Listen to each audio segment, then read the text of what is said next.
Hello friends, welcome back to my channel. તો આજે આપણે ધોરણ 8નું જે મેથ્સ જે છે એનું ચેપ્ટર નંબર 5 જોઈ રહ્યા છે. આની આગળ મેં 2 વિડીયો બનાવ્યા હતા મિત્રો, અને આ છે ત્રીજો. આનો લેક્ચર 3જા નંબરનો છે. ઓકે, વર્ગ અને વર્ગમૂળનો. જો તમે આગળના 2 વિડીયો ના જોયા હોય તો મારા ચેનલની અંદર જઈને અને તમે એ જે 2 વિડીયો જે છે એને જોઈ શકો છો, અને ત્યારબાદ અહીંયા તમે આવી શકો છો. ઓકે, કેમ કે વચ્ચેથી આપણે જ્યારે પણ વાંચતા હોય છે ત્યારે ઘણી બધી વસ્તુઓ ખબર નથી પડતી.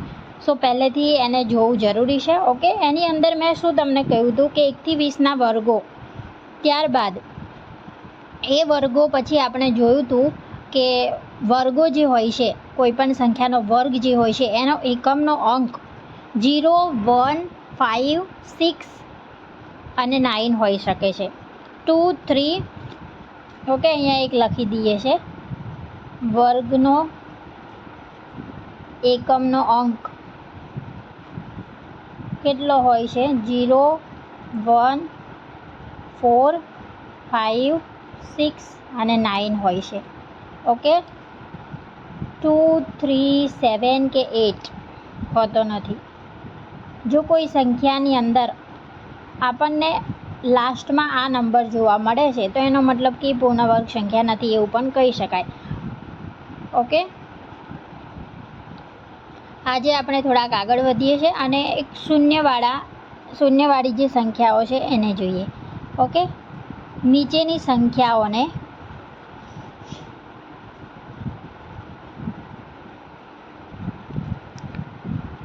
ધ્યાનથી જુઓ.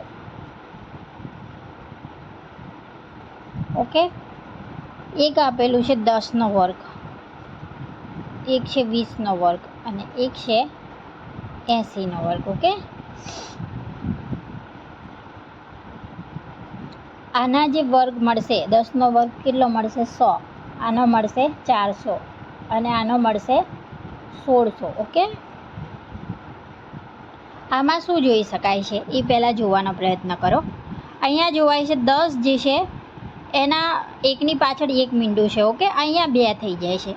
20માં પણ એક જ 0 છે 2 પાછળ, અહીંયા 2 થઈ જાય છે. અહીંયા પણ એક 0 છે, અહીંયા 2 થઈ જાય છે. એનો મતલબ એવો છે કે સંખ્યા જે છે એની અંદર અહીં એક જ શૂન્ય છે. ઓકે, પણ જ્યારે આપણે એનો વર્ગ કરીએ છીએ ત્યારે અહીં આપણને 2 શૂન્યો મળે છે. ઓકે, તો શું કહી શકાય આના ઉપરથી? હજુ એક બીજું ઉદાહરણ આવું લેવાનો પ્રયત્ન કરીએ. ફરીથી આપણે 100નો વર્ગ લઈએ. ઓકે, 200નો વર્ગ લઈએ. અહીંયા 0ની સંખ્યા જે છે આપણે અહીં એક હતી, અહીંયા ડબલ કરીએ. ઓકે, 700નો વર્ગ લઈએ. ઓકે, અહીંયા આપણે જોઈએ કે શૂન્યોની સંખ્યા કેટલી મળે છે. તો અહીંયા 2 0 છે, એનો વર્ગ કરવાનો છે તો વર્ગમાં કેટલા 0 થઈ જશે? 4. 1, 2, 3, 4. ઓકે, અહીંયા 2 દુ 4 અને 2 0 છે તો કેટલા થઈ જશે? 4. 1, 2, 3, 4. ઓકે, અહીંયા 7નો વર્ગ 49 અને 0 જે છે એ 4. ઓકે, થઈ ગયું. ઓકે, અહીંયા આપણે જોયું કે શૂન્યોની સંખ્યા, અહીં શૂન્યોની સંખ્યા જે હતી એ 2 છે. ઓકે, અને આ બાજુ જે છે એ શૂન્યોની સંખ્યા મળે છે. કેટલી મળે છે? શૂન્યોની સંખ્યા 4 મળે છે. ઓકે, તો આ 2 કોષ્ટક ઉપરથી શું માહિતી મળે છે આપણને?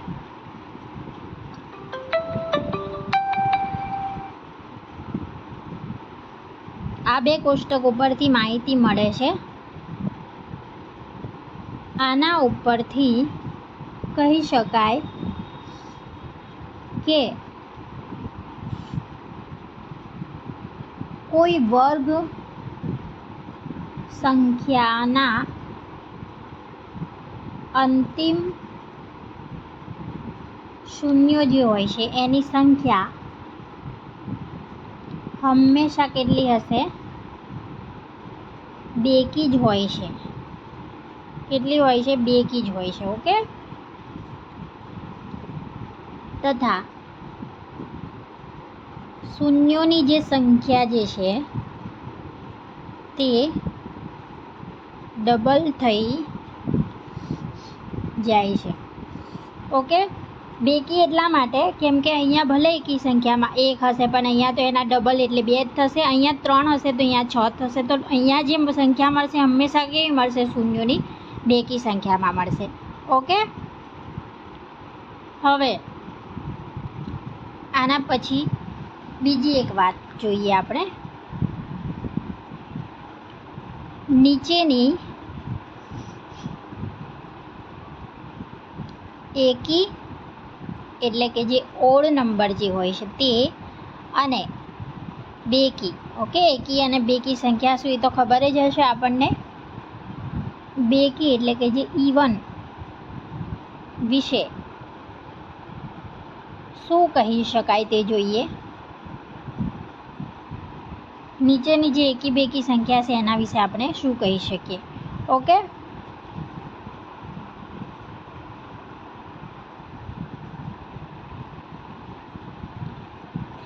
તો આપણે એક સેન્ટેન્સ આગળ જોયું હતું, એકી સંખ્યાનો વર્ગ હંમેશા, એટલે આ ટ્રુથ છે, સત્ય છે. ઓકે, હંમેશા એકી જ સંખ્યા આવે. એવી જ રીતે બેકી સંખ્યાનો વર્ગ હંમેશા શું આવે? બેકી જ સંખ્યા આવે. બરાબર, એકી સંખ્યાનો વર્ગ કરીએ તો હંમેશા એકી સંખ્યા આવે અને બેકી સંખ્યાનો વર્ગ હંમેશા બેકી સંખ્યા આવે. ઓકે, થોડીક 2-3 આપણે ઉદાહરણ લઈએ જેથી કરીને આપણને ખ્યાલ આવે. પહેલું ઉદાહરણ છે 727. આ 727 એક એવી સંખ્યા છે, એકી સંખ્યા છે. તો એનો વર્ગ કરીશું તો સંખ્યા મળશે એ કેવી મળશે? એકી સંખ્યા મળશે. ઓકે, 158 એક એવી છે, બેકી સંખ્યા છે. એનો વર્ગ કરીશું તો આપણને મળશે બેકી સંખ્યા. ઓકે, તો આ હતી એકી અને બેકીની વાત. હવે જો ના ખબર હોય તો અહીંયા હું તમને કહી દઉં છું. એકી સંખ્યા એટલે કે કોઈ પણ વસ્તુ આપણને ખબર ના હોય ને તો કોઈ એનું ટેન્શન લેવાની જરૂર નથી. હંમેશા એવું રાખવાનું કે ખબર નથી બટ આપણે એને શીખી શકીએ છીએ. ઓકે, 1 વાર ને 2 વાર ને 10 વાર આપણે એને શીખી શકીએ છીએ. ઓકે, એકી સંખ્યા જે છે એને 2 વડે ન ભાગી શકાય. બેકી એટલે કે 2 વડે ભાગી શકાય.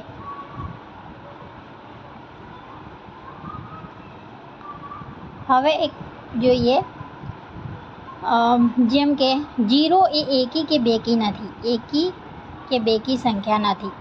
0 માટે આપણે આ ન કહી શકીએ કે એકી છે કે બેકી છે. ઓકે, ઓકે, 0 માટે એવું કહી શકાતું નથી. જેમ કે 2 છે, 4 છે, 6 છે, 8 છે, આ બધી કેવી છે? બેકી સંખ્યાઓ છે.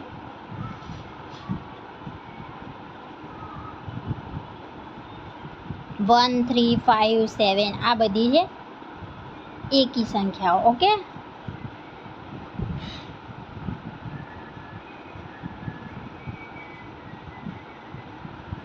ઓકે મિત્રો, તો આ જે વિડીયો છે એમાં આપણે શું જોયું?